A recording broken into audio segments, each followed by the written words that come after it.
My father destroyed my childhood at 8. When he whispered, "This will be our little secret, princess." Hello, my dears. My name is Marlena, but you can call me Grandma Lena. I'm 68 years old, and I was born in a small town in Nebraska in 1957. Today, I'm going to share a story I've kept in my heart for over 60 years, a story that even my children don't fully know. Before I begin, I'd like to ask you a heartfelt question. Who are the most special people in your life? Leave your answers in the comments so I can get to know you better, and also let me know which state you're watching this life story from. Remember to like this video and subscribe to this channel. It supports me so much. Now, let's continue. Our house was simple but beautiful. It was in Oakwood neighborhood, a place that was full of hardworking families back then. My father, Anthony, was a mechanic with a small garage behind our house. My mother, Claire, worked as a seamstress, doing alterations and small repairs for the whole neighborhood. We were what people called a good family, the kind that goes to church every Sunday, keeps a clean house, and doesn't owe anyone anything.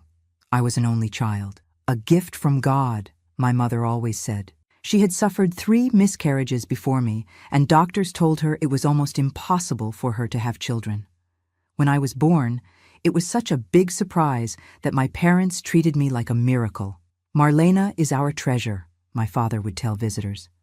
"There's no money in the world that can pay for this girl's smile." And I smiled a lot when I was little.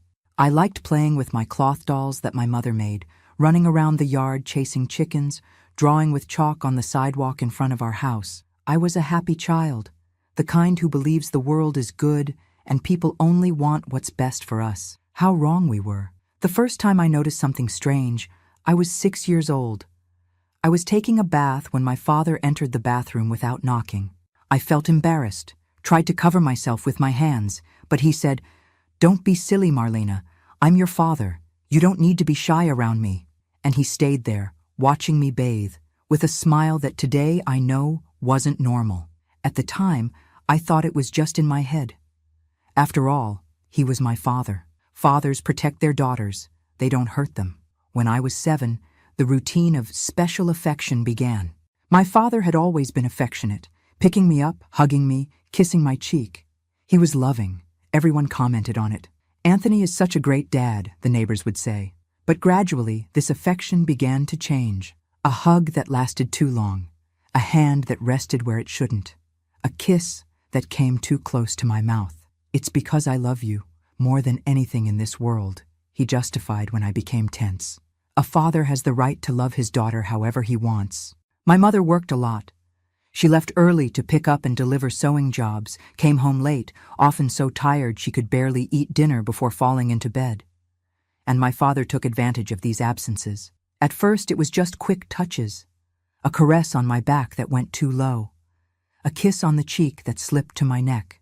Small invasions that he disguised as demonstrations of fatherly affection. "Our little girl is getting so pretty," he would say as he ran his hand through my hair. "You're going to break a lot of hearts when you grow up." I didn't really understand what was happening. I only knew that it made me uncomfortable, with a knot in my stomach and the urge to run. But where to? It was my home. It was my father. The man who was supposed to protect me from harm. When I turned 8, things got worse. It was on a night in January, unusually cold for Springfield, Illinois, which was rare in that region. My mother had gone to bed early, complaining of back pain after a whole day bent over her sewing machine. I was in the living room, watching television wrapped in a blanket, when my father sat down next to me on the couch. "Come here, princess," he said, opening his arms. "Come warm your dad up." I went without thinking twice. He was my father, after all, the hero of my childhood. The man who fixed my broken toys, who took me for ice cream on Sundays after church, who told me stories before bedtime. He pulled me onto his lap, covering me with the blanket. At first, it seemed normal. A father hugging his daughter on a cold night. But then his hands started to move, under the blanket, where no one could see, touching places that no one should touch on a child. "Dad, this is strange," I said, trying to move away. "No, it's not strange, princess," he whispered in my ear. "This is how fathers show love to their daughters, but it's our little secret, okay? Your mother wouldn't understand. She would be jealous. Our little secret." How those words haunt me to this day, as if it were a game, a special thing that only we shared. It wasn't. It was the beginning of the abuse that would destroy my childhood. That night, after he finished what he wanted to do to me, he sent me to my room with a warning. If you tell anyone, they'll take you away. They'll put you in an orphanage where children are mistreated. You don't want that, do you? I was 8 years old. I believed him. Of course I believed him. He was my father. Why would he lie to me? From that day on, a new routine was established in our house. During the day, we were the perfect family. My father, the respected neighborhood mechanic. My mother, the talented seamstress. Me, the well-behaved little girl who got good grades at school. But at night, when my mother slept, exhausted from work, our home turned into a nightmare scenario. He would come to my room, always after making sure that my mother was sound asleep. He would open the door slowly, without making a sound. Sit on the edge of my bed. "Princess," he would whisper. "Time for our little secret." And I would pretend to be asleep. Pretend to be somewhere else. Pretend to be someone else. I would create entire worlds in my head, while he did what he wanted with my body. I imagined I was flying above the clouds, swimming at the bottom of the sea, running through fields of flowers. Anything to escape the reality of that dark room. At school, I began to change. The smiling, talkative Marlena started to disappear, giving way to a quiet girl with a distant look. My grades began to fall. I didn't want to play with the other children anymore. I preferred to be alone, drawing in corners, creating stories where girls like me were saved by guardian angels. "What's happening with you?" my teacher, Mrs. Wilson, asked one day. "You seem sad." I almost told her. I almost let our little secret slip.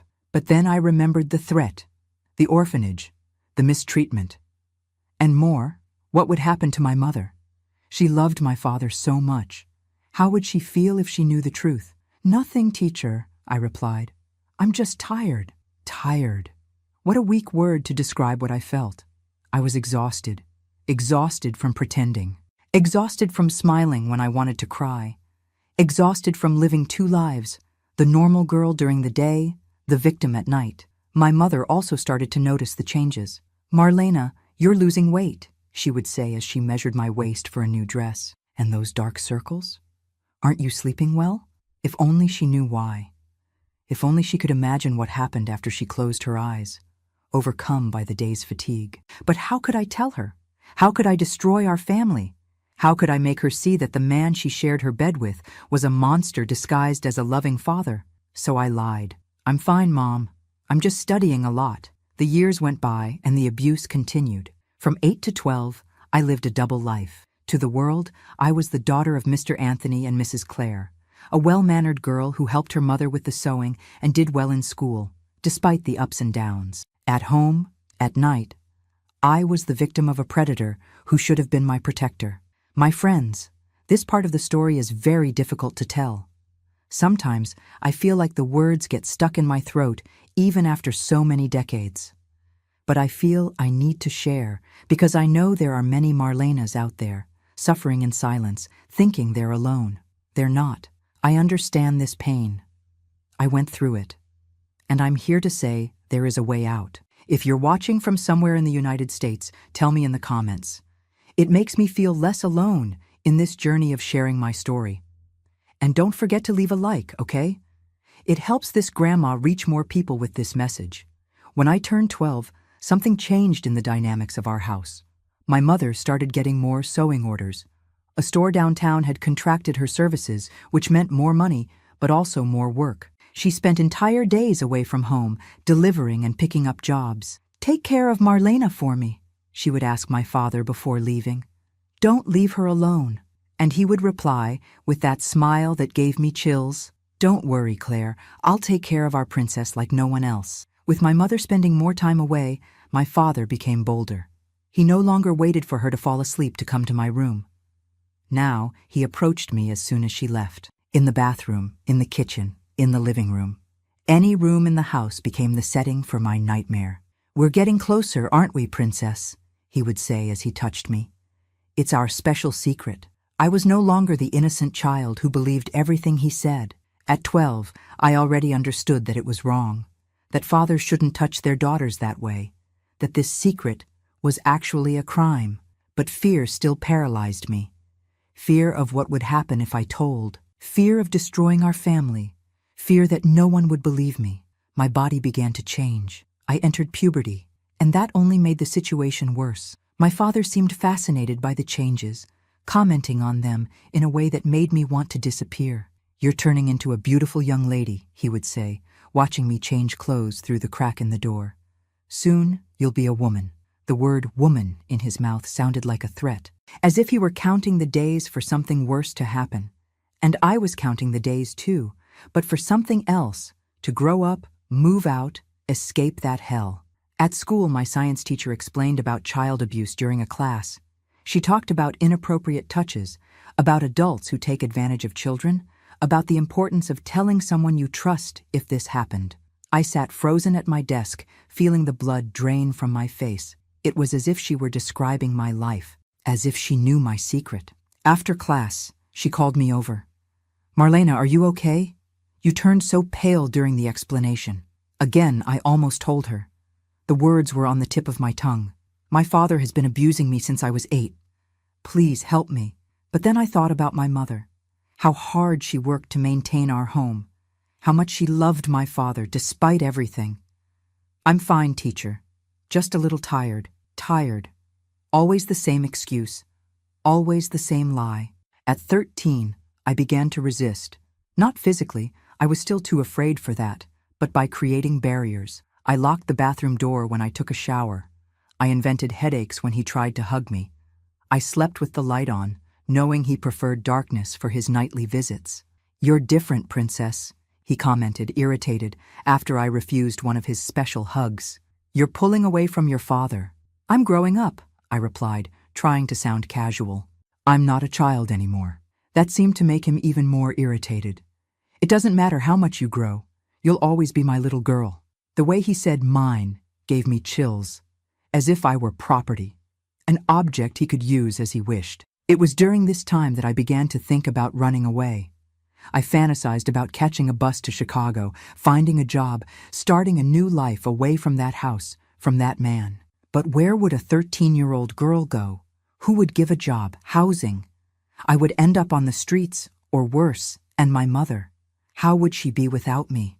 So I continued pretending, continued surviving, continued waiting for a miracle that seemed never to come.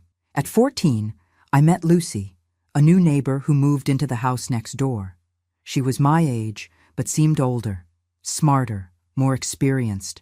We quickly became friends, and for the first time in years, I felt I had someone I could trust. One afternoon, we were alone in her room, listening to records and talking about boys from school, when she asked me something that changed everything. "Marlena, why do you always get tense when your father comes near?" The question caught me off guard. I didn't know it was so obvious. I thought about denying it, about making up some excuse, but I was tired. So tired of carrying that secret alone. "Lucy, if I tell you something, do you promise not to tell anyone?" "Of course, we're friends." And I told her. For the first time, I let the words out. I told her about the touches, the night visits, the little secret. I told her how it had started when I was 8 and had never stopped. I told her about the fear, the shame, the confusion. Lucy turned pale. Tears streamed down her face as I spoke. When I finished, she hugged me so tightly I could barely breathe. "Marlena, this is abuse," she said, her voice trembling. "Your father, he's a monster. You need to tell your mother." "I can't," I replied, crying too. "She loves him. It would destroy our family." "He's already destroying you," Lucy argued. "And what if he doesn't stop? What if it gets worse?" I couldn't sleep that night. Lucy's words echoed in my head. What if it gets worse? What could be worse than what was already happening? The answer came faster than I could imagine. The conversation with Lucy planted a seed of courage inside me, but fear was still greater. I had just turned 14, and to my despair, my body was developing in a way that attracted even more of my father's sick attention. He couldn't take his eyes off me when I walked around the house, always with that look that made me feel dirty, as if he were undressing me with his eyes. "Marlena, you're looking so much like your mother when she was young. he would comment in front of visitors, putting his arm around my shoulders in a way that seemed innocent to those watching from the outside. So beautiful, but much prettier. My mother would smile, thinking it was a compliment. Little did she know what those words really meant, what happened when she wasn't looking. The way his hand squeezed my shoulder, went down my back when no one was paying attention.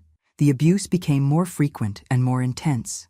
If before he waited for my mother to fall asleep, now he took advantage of any moment we were alone. In the morning, before she woke up. During the day, when she went out to deliver sewing. At night, pretending he was saying good night to me. "Princess, you're getting more beautiful every day," he would whisper, coming into my room at night. "You know how special you are to your dad, don't you?" I would close my eyes and try to transport myself somewhere else, as I always did. I imagined green fields, deserted beaches, snow-covered mountains. Anywhere but that room, that house, that life. But it was getting harder and harder to escape mentally. The horror was too real, too present, too suffocating. I began to show physical signs of trauma. I lost weight drastically. School uniforms looked like they were hanging on a coat hanger when I wore them. My nails were always bitten to the quick. I had night spasms, waking up screaming from nightmares that were nothing compared to the reality I lived. My mother started to get really worried. "Honey, are you sick? Do you need to see a doctor?" How could I explain that my illness couldn't be cured with medicine? That the poison consuming me lived under the same roof, ate at the same table, was the man she loved? "It's just school stress, Mom. It'll pass." At school, my performance plummeted completely. I, who had always been a good student, could barely concentrate in class. My mind was always alert, always in panic, always exhausted from pretending everything was fine. "Is Marlena having problems at home?"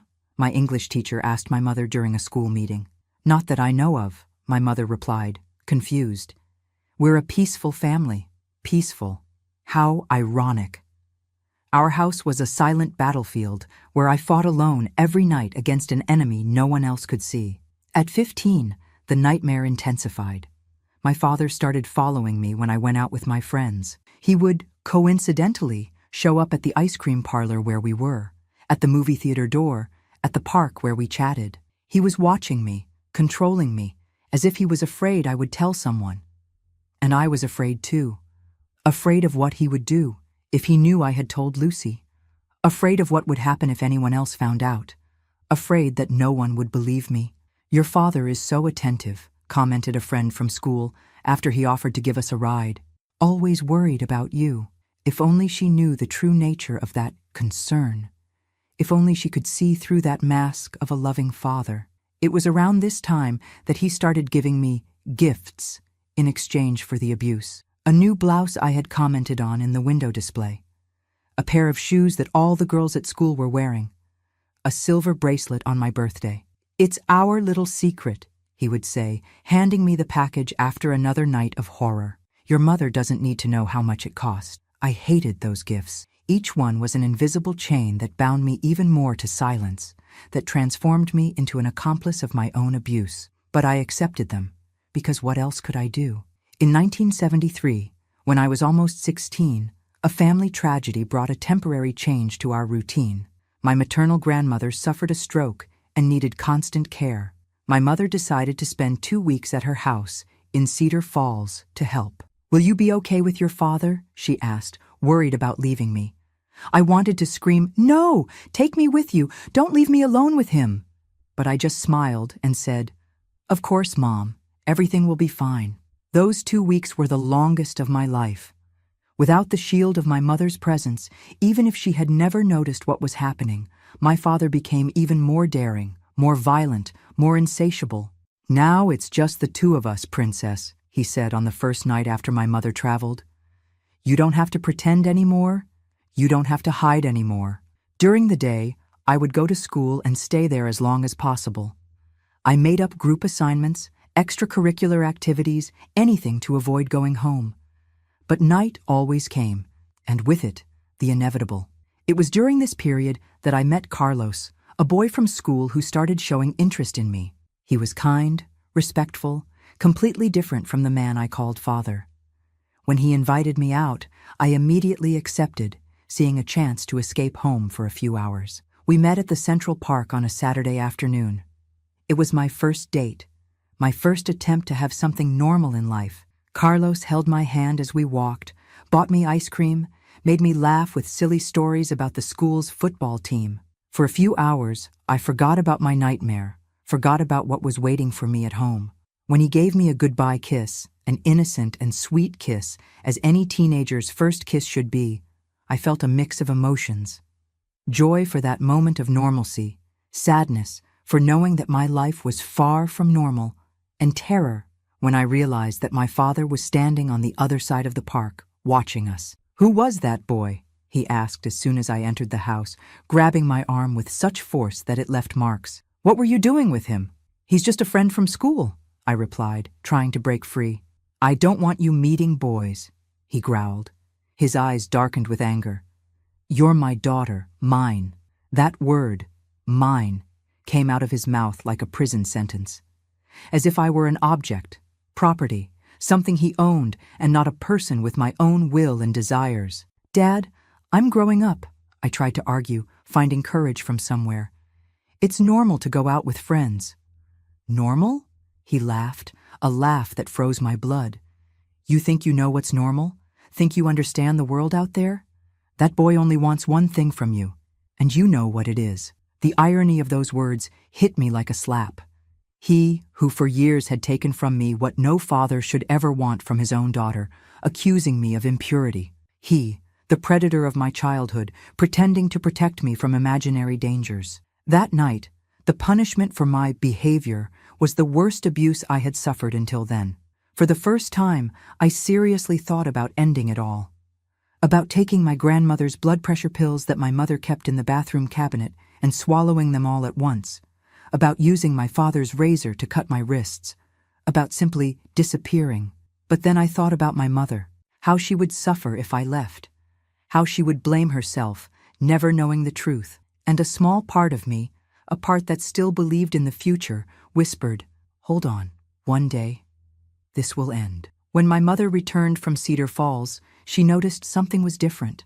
I was thinner, paler, quieter than ever. "What happened while I was away?" she asked, stroking my hair on a rare night when we were alone in the kitchen. "Did you and your father argue?" I opened my mouth to speak, to tell everything.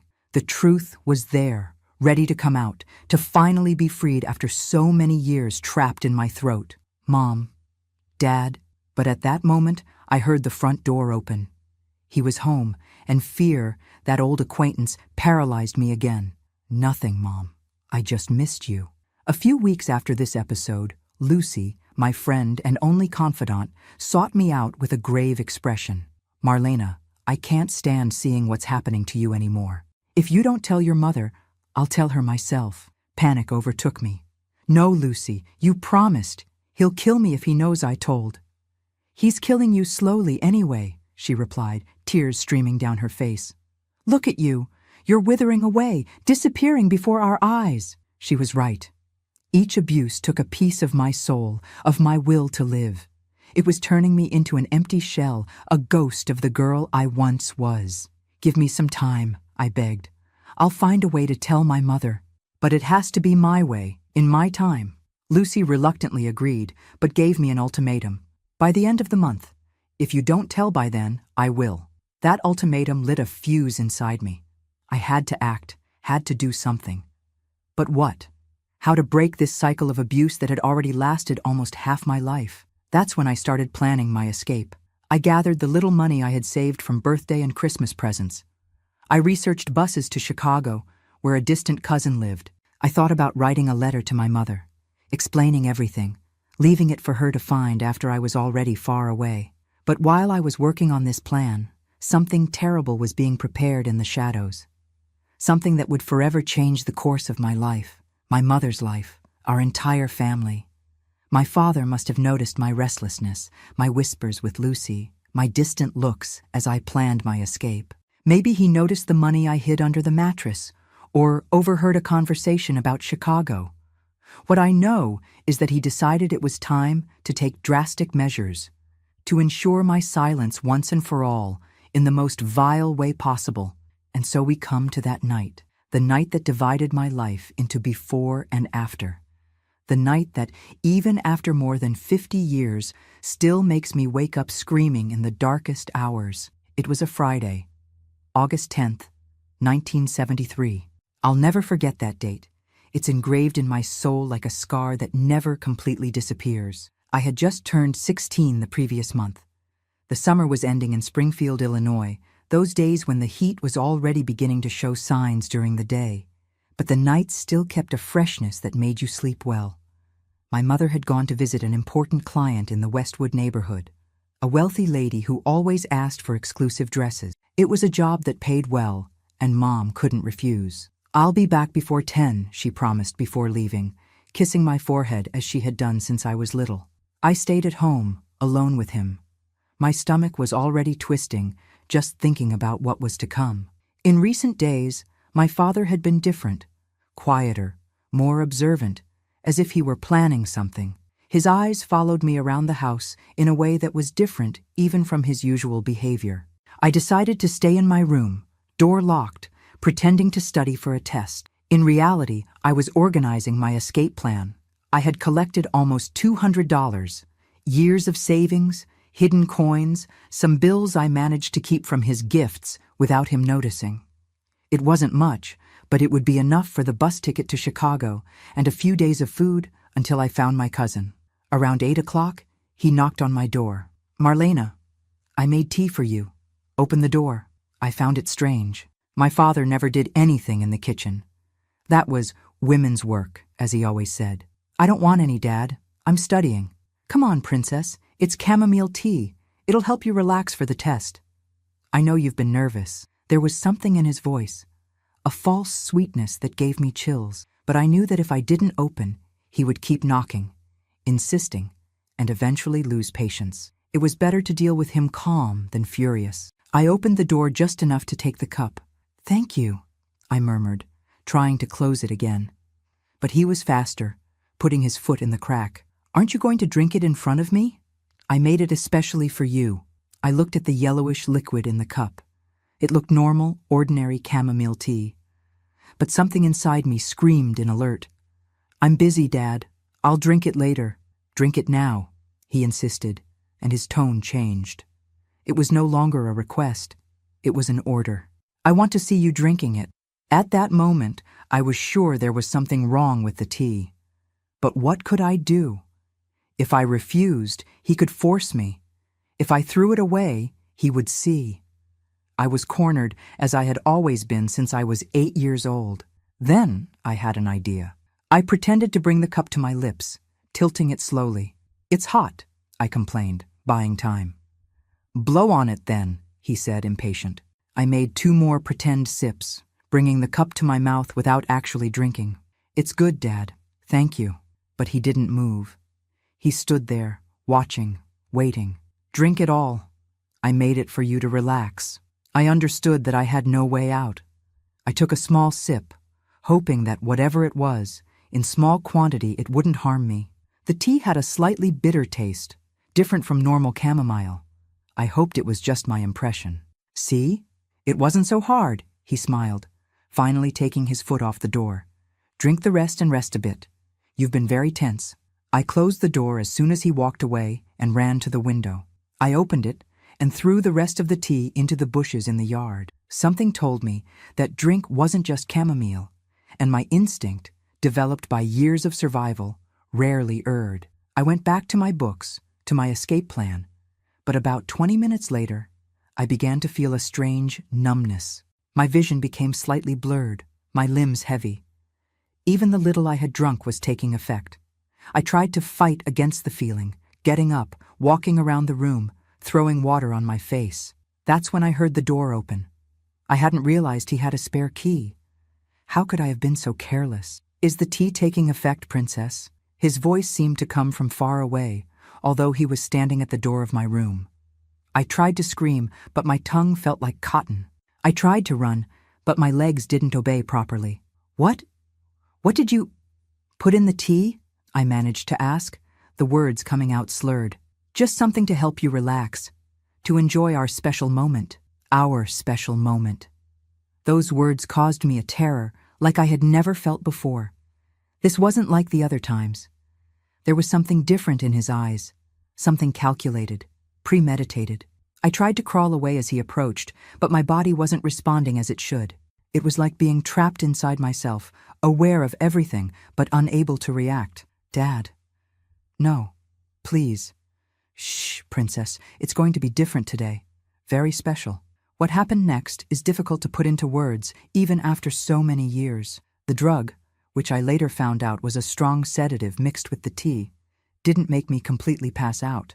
I was in a state of semi-consciousness, able to understand everything that was happening, but unable to react, to fight, to flee. It was like being trapped in a nightmare where you try to scream, but no sound comes out. Try to run, but your legs don't move. Try to wake up, but you're fully aware of reality. I felt his touch, heard his breathing, noticed every movement, but I was paralyzed, powerless, as if I were watching a horrible movie in which I was the helpless protagonist. At some point, in the middle of that horror, I heard a noise in the living room, the front door opening, footsteps in the hallway, my mother's voice. Anthony? Marlena? I got home early. Mrs. Johnson wasn't feeling well. For the first time, I saw panic in my father's eyes. He hadn't expected her to return so early. He hadn't planned for this. Anthony? Where are you? The footsteps were approaching the room. My father tried to quickly compose himself, tried to cover up the evidence of what he was doing, but it was too late. The bedroom door opened completely, and there was my mother. Her face, which had always been so sweet, transformed into a mask of horror at the scene before her. Her eyes widened. The purse she was holding fell to the floor with a dull thud. My God in heaven, what's happening here? It was as if time stopped. My father froze where he was. I, still under the effect of the drug, tried to speak, tried to move, but could only emit incoherent sounds. Claire, it's not what you're thinking, my father began, his voice trembling for the first time since I'd known him. The girl is sick, with a fever. I was just, shut up! I had never heard my mother scream like that. She, always so contained, so soft, screamed with a force that seemed to come from the depths of her soul. Get away from her, now! My father tried to approach her, tried to touch her arm, explain, invent some excuse, but my mother backed away as if his touch burned. Don't touch me. Don't come near me. She ran to where I was, semi-conscious on the bed. Marlena, my God, what did he do to you? Honey, talk to me. I tried to answer, but my tongue still didn't obey properly. Mom, tea. He put medicine. Even in my condition, I could see understanding dawn in her eyes. And then, something I had never seen before.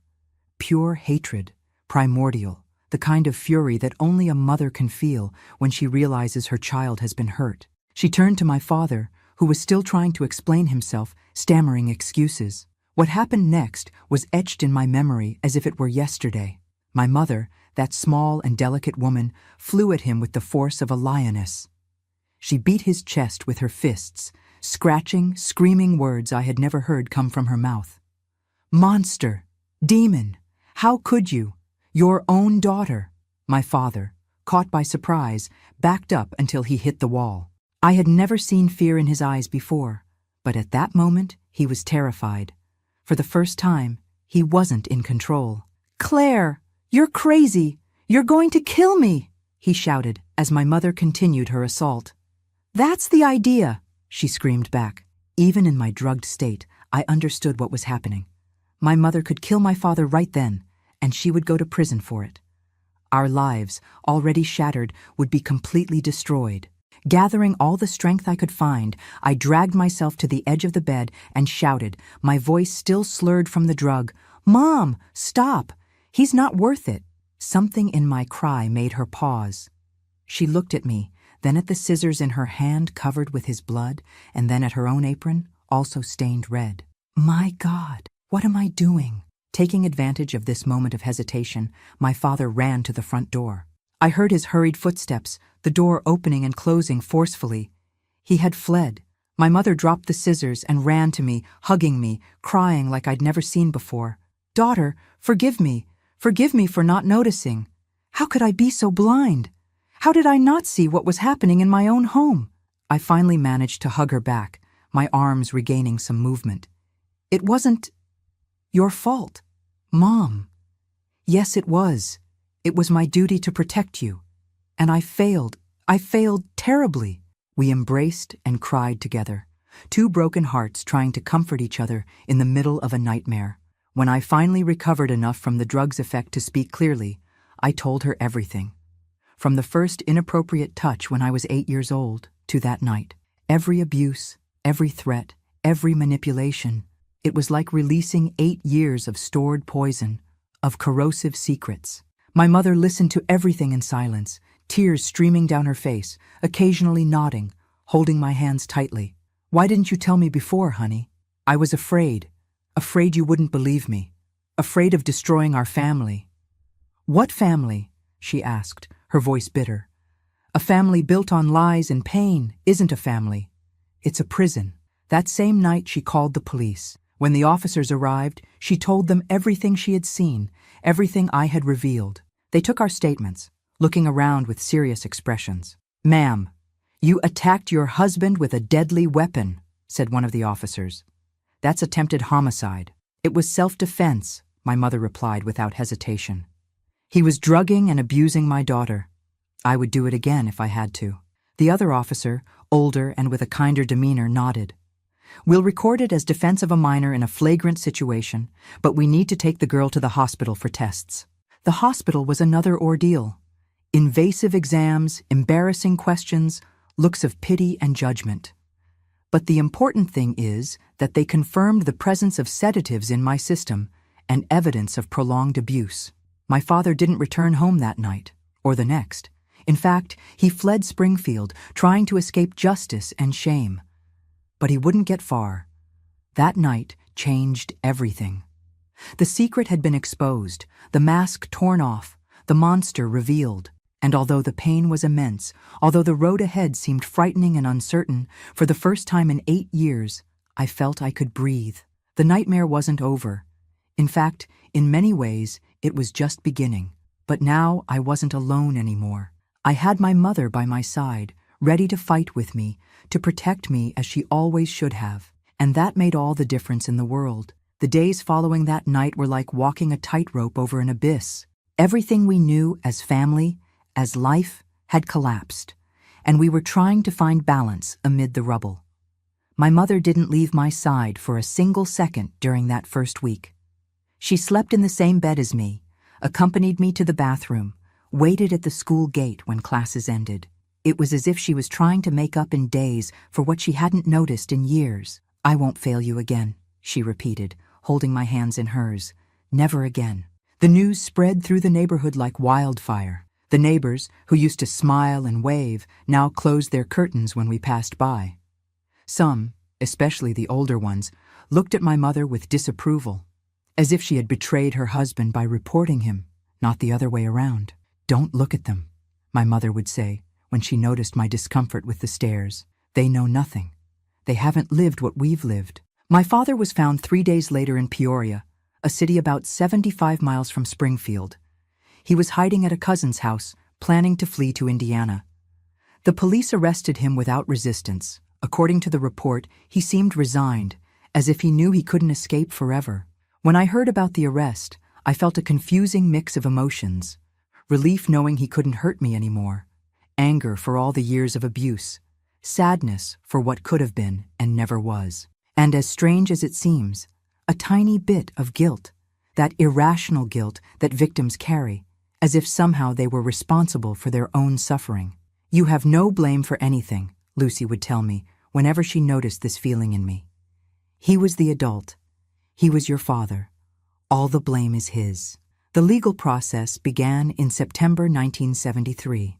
It was one of the first child abuse cases to gain visibility in Springfield, a city where such things were usually swept under the rug, treated as family problems that should stay behind closed doors. What surprises Brazilians in the USA? The judge, Dr. Roberts, was a serious man in his 50s, with eyes that seemed to see through people.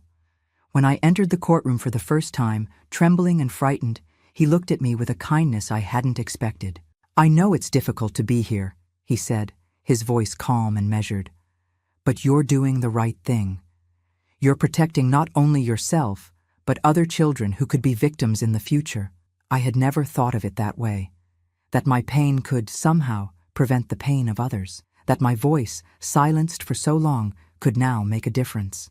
I had to testify several times during the trial. Tell and retell every detail of the abuse, from the first inappropriate touches to that last night.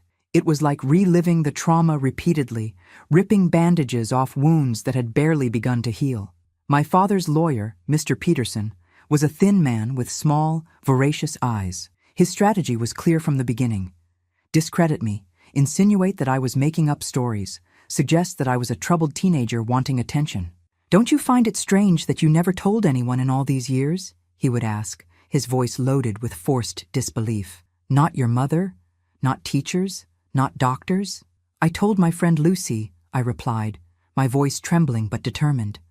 "And he threatened me, said no one would believe me." "Just as no one should believe now," he insinuated, provoking immediate protests from the prosecutor and a severe reprimand from the judge. My mother suffered as much as I did during the trial. Besides dealing with the crushing guilt of not having noticed the abuse, she had to face accusations of having attacked my father with scissors. "Don't you think you reacted excessively?" asked the defense attorney. "After all, you could have called the police instead of trying to take justice into your own hands." "When I saw that man, my husband, abusing my drugged daughter," she replied, without looking away, "I saw nothing but red. I didn't think, I just acted."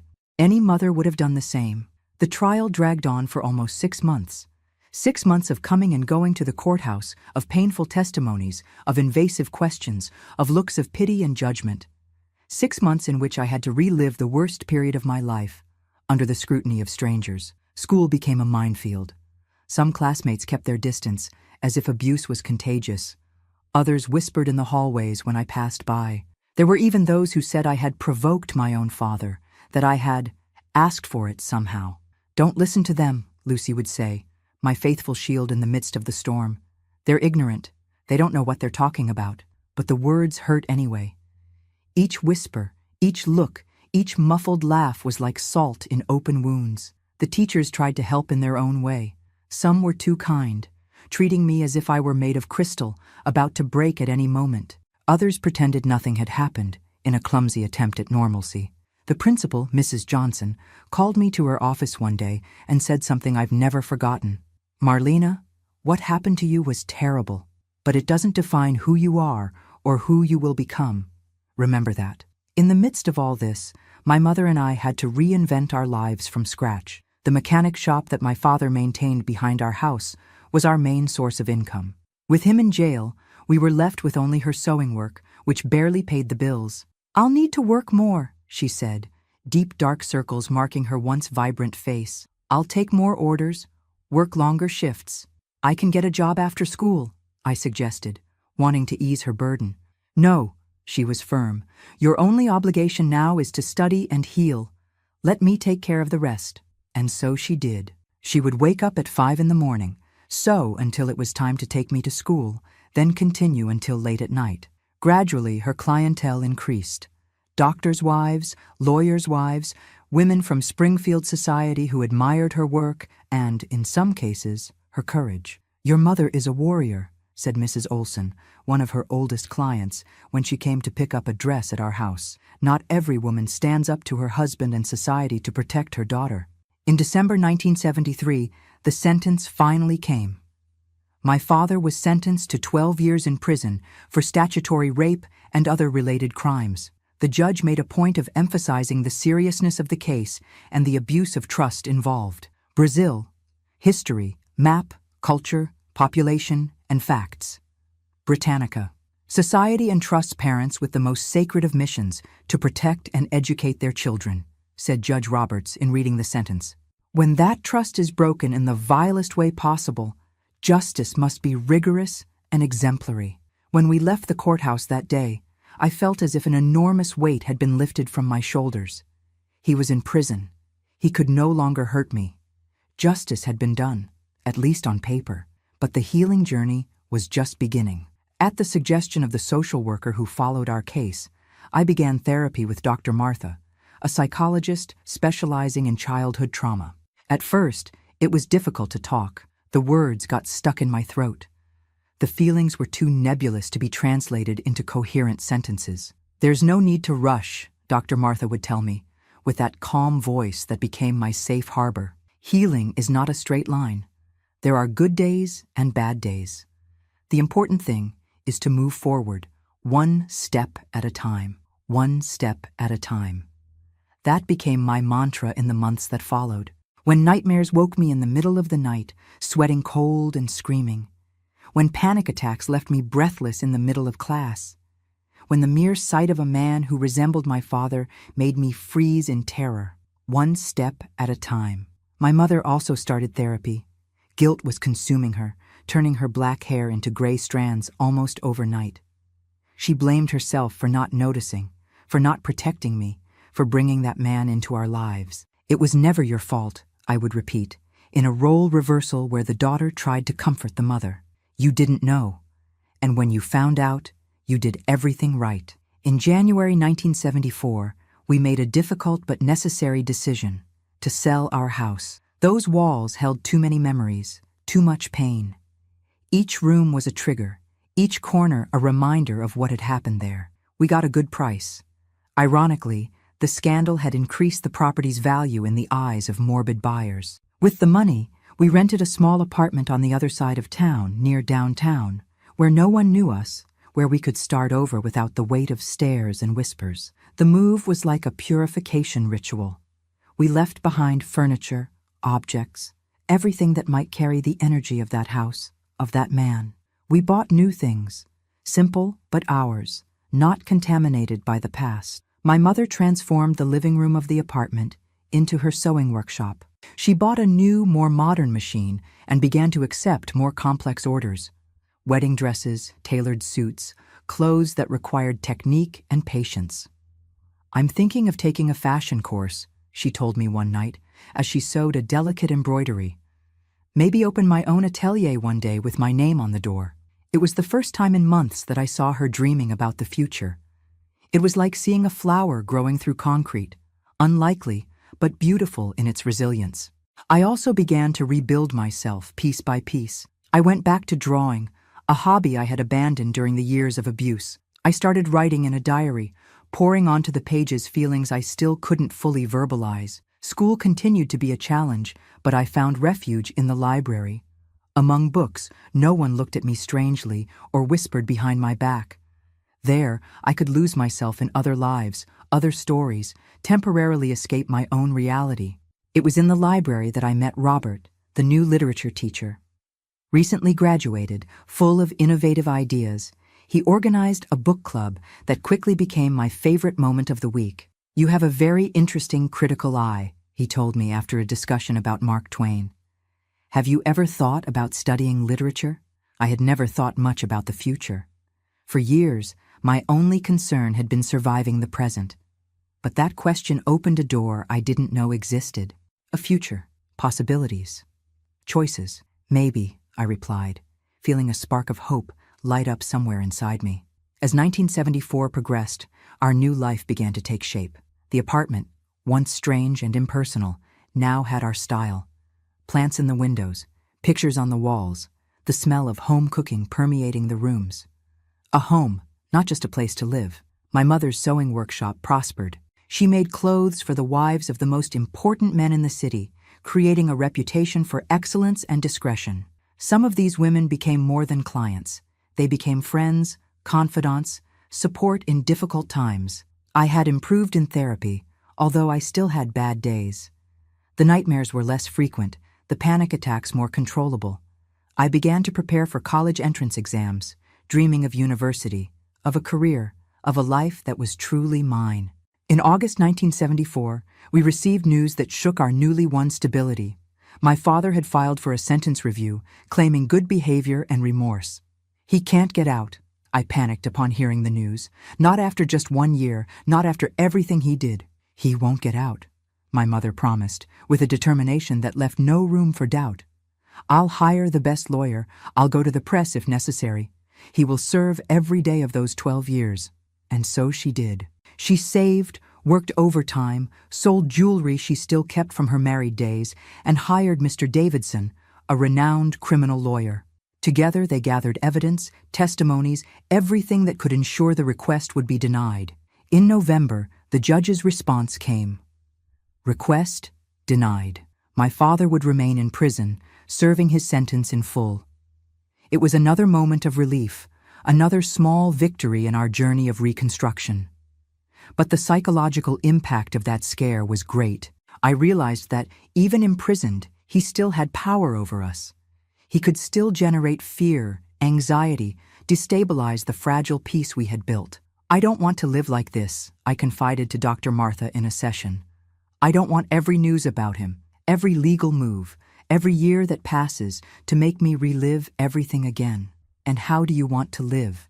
She asked, in that gentle but provocative tone she used when she wanted me to reflect more deeply. The question caught me off guard. How did I want to live? I had never really thought about it. I had been so busy surviving that I forgot to imagine what it would really be like to live. I want to be free, I finally replied. Free from him, free from fear, free from the past. And what do you need to achieve that freedom? The answer didn't come immediately. I spent days thinking about it, reflecting on what it really meant to be free, until I understood. Forgiveness. Not forgiveness for him. I could never forgive what he did, but forgiveness for myself, forgiveness for not having told earlier, for having endured in silence, for all the times I blamed myself for what wasn't my fault, and forgiveness for my mother too. Genuine forgiveness, not just empty words to make her feel better. Forgiveness for not seeing, for not noticing, for bringing that man into our lives. This was the most difficult step in my healing journey. More difficult than the testimonies, than the sleepless nights, than the looks of pity. Forgiving required a strength I wasn't sure I possessed. But I tried. Day after day I tried. And gradually, I felt the burden getting lighter, the chains loosening, the air entering my lungs more easily. At Christmas 1974, my mother and I celebrated together in our small apartment. It was our first truly our own celebration, without shadows of the past hovering over us. We prepared a simple but love-filled dinner, decorated a small tree with handmade ornaments, exchanged modest but meaningful gifts. To new beginnings, she toasted at midnight, raising a glass of cider. To new beginnings, I repeated, feeling for the first time that this was really possible. The year 1975 dawned with a promise of novelties. I would turn 18 in July, finish high school in December, take the entrance exams for literature. My mother would start her technical fashion course, expand the workshop, maybe hire an assistant. We were rebuilding our lives, piece by piece, day by day. The road was still long, the challenges still many, but for the first time since that fateful night of August 1973, we looked forward with hope instead of fear. And that, perhaps, was our greatest victory. The following years were of reconstruction and discoveries. In July 1975, I turned 18, officially an adult before the law, although I had already felt aged inside for a long time. My mother organized a small party in our apartment with only a few close friends and her dearest clients. A toast to my daughter, she said, raising a glass of cheap wine, which in that moment seemed like the finest champagne, the bravest woman I've ever known. I cried upon hearing those words. I had never considered myself brave, just a survivor doing what I needed to move forward. But that night, surrounded by people who truly loved me, I began to see my own strength. The college entrance exams came in December, as planned. I studied like never before, turning books into refuge, knowledge into a shield. On the morning of the test, my mother hugged me at the campus gate. "The result doesn't matter," she whispered in my ear. "We've already won much harder battles than this." She was right, of course. After everything we had been through, a test was just that, a test. I entered that room with the serenity of someone who had already faced their worst demons and survived to tell the story. When the results came out in February 1976, my name was on the list of those approved for the literature course at the State University. My mother framed the page of the newspaper with the list and hung it on the living room wall next to her certificate from the technical fashion course she had completed the previous month. "Look at us," she said, admiring our small trophies. "Who would have thought, huh? Who would have thought, indeed?" In less than 3 years, we had transformed a tragedy into momentum to grow. The abuse had not been erased. It never would be. But it was no longer the only thing that defined our lives. College revealed itself to be a new and fascinating world. I fell in love with American literature classes, with heated debates about linguistics, with poetry circles that happened in the campus gardens. For the first time since childhood, I felt genuine pleasure in being alive, in learning, in dreaming. It was in the second semester that I met Edward. He was studying law on the same campus, a tall young man with glasses and a gentle smile who attended the same literature study group as me. We started as colleagues, talking about books and movies, sharing opinions about professors, discussing the classics we both loved. "You have a special way of analyzing female characters," he commented one day after I presented a paper on Hester Prynne. "As if you could see layers that no one else sees." I smiled without answering. Of course I saw invisible layers to others. I had spent years deciphering silences, interpreting looks, reading between the lines to survive. Our friendship grew slowly, organically. Edward was different from any young man I had ever met. Respectful, patient, never invading my space or forcing situations. When he finally invited me out, almost a year after we met, it was with a delicacy that completely disarmed me. "I completely understand if you don't want to," he added after the invitation, seeming genuinely concerned about my comfort. "We can continue just as friends." I hesitated. The trauma was still there, buried but alive, making my heart race at the thought of getting romantically close to a man. Dr. Martha and I had worked a lot on this topic during therapy, but theory was different from practice. "Can I think about it?" I asked, my voice lower than normal. "All the time you need," he replied, without pressure, without apparent disappointment. I talked with my mother that night, while she adjusted a wedding dress in the living room. "I'm afraid," I confessed. "What if I can't? What if the past is always there, between us?" She stopped sewing and looked at me with that mixture of love and sadness that had become so familiar in her eyes. "The fear will be there, honey. I won't lie to you. But don't let it decide your life. You've already given too much power to fear." I decided to accept Edward's invitation. Our first date was at a cafe near campus. A public, busy, safe place. We talked about literature, about our families. I only mentioned that my parents were separated, about our professional dreams. "I want to be a teacher," I revealed, surprising myself with the clarity of this desire. "Help children discover worlds through books." "You would be an amazing teacher," he said, and there was sincerity in his voice. "I want to be a criminal lawyer. Defend those who can't defend themselves." Something in those words touched a sensitive chord in me. I remembered Mr. Davidson, the lawyer who had helped us keep my father in prison. How his work had been fundamental to our safety, our peace of mind. Our relationship evolved at the pace I could handle. Edward never pressured me, never demanded more than I was ready to give. When I told him about my past, almost a year after we started dating, he cried with me, held my hands, promised he would never hurt me. "You're the strongest person I've ever met," he said, echoing without knowing my mother's words. "And if you allow me, I want to spend the rest of my life helping to heal these wounds." In 1979, news shook our fragile sense of security.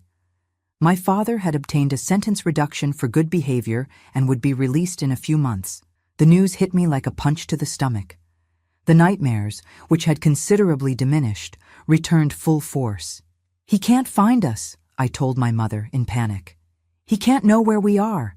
Edward, already graduated and working in a law firm, helped us get a restraining order. My father could not approach us, could not try to contact us, could not even stay in the same city. "It's the most the law allows," Edward explained, frustrated with the system's limitations. "But I'll make sure it's strictly enforced." It was in this moment of crisis that Edward proposed to me. Not in a traditional romantic way, with candlelight dinner and a ring in a champagne flute. It was on a common afternoon, while we were researching legal ways to protect ourselves. "Marry me," he said simply. Not out of fear, not for protection, but because I want to build a life with you. A life where the past doesn't define the future. I looked at this man who had entered my life so unexpectedly, who had been patient and respectful, who never treated me as a victim or as damaged, and for the first time, I allowed myself to imagine a truly happy future.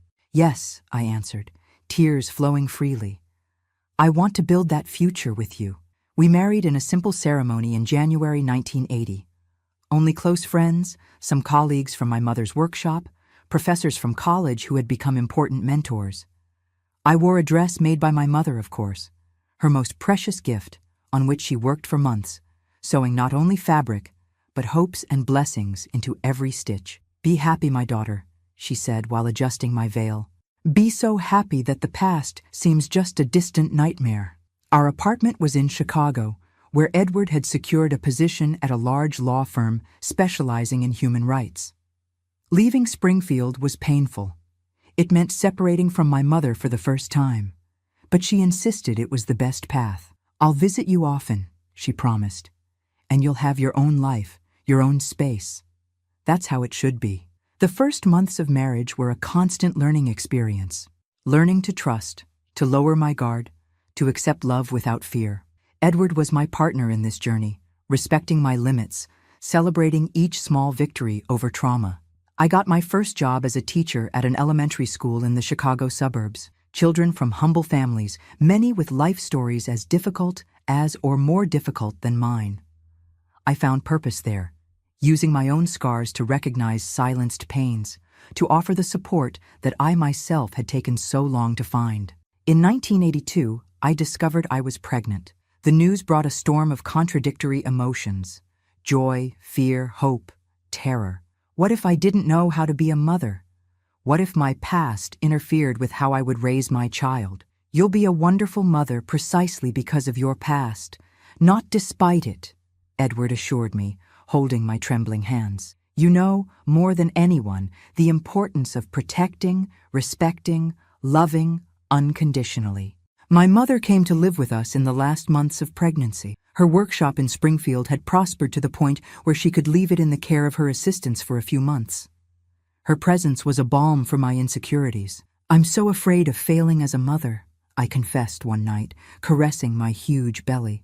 How did you have the courage to have me, knowing how scary the world is? Motherhood is an act of faith, daughter, she replied, her eyes shining with a wisdom that only years can bring. Faith that, despite everything that can go wrong, something wonderful will emerge. Raphael was born in March 1983, a healthy boy with his father's eyes and, according to my mother, my same upturned nose.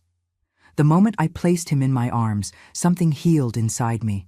Not completely, some wounds are too deep to close entirely, but enough to feel that a cycle had been broken. I'll protect you, I whispered to that small being sleeping in my arms. I'll love you as you deserve to be loved. I'll teach you to be a good, kind, respectful man. Edward cried by my side, touching the son's little head with reverence. We're a family now, he said. A family built on love, not on fear. 2 years later, in 1985, our family grew with the arrival of Julia, a girl with dark curls and a smile that lit up the entire room. My heart, which had already expanded with Raphael's birth, seemed like it wouldn't fit in my chest anymore. I then decided that my greatest mission would be to raise my children. I quit my job at the school, opting to be a full-time mother. It wasn't an easy decision. I loved teaching, loved making a difference in those children's lives, but I felt I needed to be present in every moment of my children's childhood, offering the security and love that had been torn from my own childhood. Are you sure? Edward asked, concerned that I might regret it. We can hire a nanny, find a middle ground. I'm sure, I replied with a conviction that left no room for doubt. I want to give them what I didn't have. A protected, safe childhood, full of love. My mother supported my decision, although she returned to Springfield to manage her workshop. She visited us regularly, bringing handmade clothes for the grandchildren, stories of her increasingly full life. You know what makes me most proud of you, she told me during one of these visits, watching me breastfeed Julia. That you didn't let him win. That you built something beautiful out of so much pain. In 1988, we received the news that my father had died in prison. A sudden heart attack, they said. I felt neither joy nor sadness, just a strange emptiness, as if a chapter had finally been closed, a door definitively locked. "How are you?" Edward asked that night, after the children were asleep. "At peace," I replied after reflecting. "Not because he's gone, but because now I know for certain that he can never hurt anyone again." Life went on. Edward built a brilliant career as a lawyer, specializing in cases of child abuse and domestic violence. His personal experience, through my story, gave him a rare sensitivity in his profession. The children grew up healthy, happy, surrounded by love and clear boundaries. Raphael, so much like his father in intelligence and kindness. Julia, a curious mix of my stubbornness and Edward's patience. Both raised to respect, to protect, to make the world a better place. In 1995, my mother was diagnosed with advanced breast cancer. The news fell like a bomb in our lives. She, who had been my pillar of strength, my savior, my best friend, now needed me. "Come to Chicago," I begged on the phone. "The best doctors are here. We can take care of you." "I'm too old to start over, honey," she replied, her voice weak but determined. "I prefer to stay in my little corner, surrounded by what I've built." I respected her decision, though with a broken heart. I started traveling to Springfield every 2 weeks, taking the grandchildren to brighten her days, helping with chemotherapy that left her so weak, cooking her favorite recipes that she no longer had the strength to prepare. It was during these trips that I began to tell my story to her in a different way, no longer as a victim, but as a survivor, no longer with shame, but with the clarity of someone who understands that the blame was never hers. "You know what I learned from all this, Mom?" I said one afternoon as we knitted together, a hobby she had taught me. "That the greatest revenge against those who try to destroy us is to live a full, happy, meaningful life." She smiled, her eyes tired, but still bright. "You've always been wiser than me, daughter, since you were little." In August 1996, my mother passed away, silently during sleep, as if not wanting to cause trouble even in her departure. The pain was indescribable. Losing the person who had sacrificed everything to protect me, who had rebuilt her life from scratch to give me a future. At the funeral, as I watched her coffin descend into the earth, I made a silent promise. I would continue her legacy of strength, protection, unconditional love, not just with my children, but with anyone who crossed my path needing help. The following years were of consolidation. Raphael graduated in medicine, determined to help traumatized children. Julia followed her father's footsteps in law, with a special focus on women's rights. Both knew my story. I told them when they reached the appropriate age, without graphic details, but with the truth necessary to understand where my overprotection came from. My occasional moments of panic, my insistence on values such as respect and consent. "You're the strongest woman I know, Mom," Julia told me after hearing my story. "Now I understand why you dedicated your life to us." "It wasn't a sacrifice," I replied, caressing her face so similar to mine in youth. "It was a choice, the best choice I ever made." Edward and I grew old together, our love maturing like good wine. He never ceased to be the gentle and respectful man I met in college, never made me feel less because of my scars, never treated me as fragile or broken. "You know what I love most about you?" he asked me one night, already with gray hair and wrinkles around his eyes. "Your ability to transform pain into love, to use your wounds to heal others." And here I am now, at 68, Grandma Lena to 5 wonderful grandchildren, sharing my story publicly for the first time. Not for sensationalism, not for pity, but in the hope that it might help other Marlenas out there, suffering in silence, thinking they're alone, that there's no way out. There is a way out, my dears. There is healing. There is a new beginning. There is life, full, meaningful, beautiful, even after the worst trauma. I don't say it's easy. I don't say the scars disappear completely, but they can transform from symbols of pain into medals of courage. If you're watching this and identified with my story, know that you're not alone, that you deserve help, deserve protection, deserve love, that what happened to you doesn't define who you are or who you can become. My dears, if this story touched your heart, please leave your like and subscribe to the channel. Each subscription, each like, helps this grandma here to take her message to more people who need to hear that there is hope, that there is healing, that there are new beginnings. I especially love hearing from you in the comments. Let me know which state you're watching from. It makes me feel less alone in sharing this difficult journey. If you've watched this far, just comment Amen below to let me know my story reached you. My story is one of many at Grandparents' Tales. Every week, we share real-life experiences from grandparents who, like me, have transformed their pain into strength and their traumas into wisdom.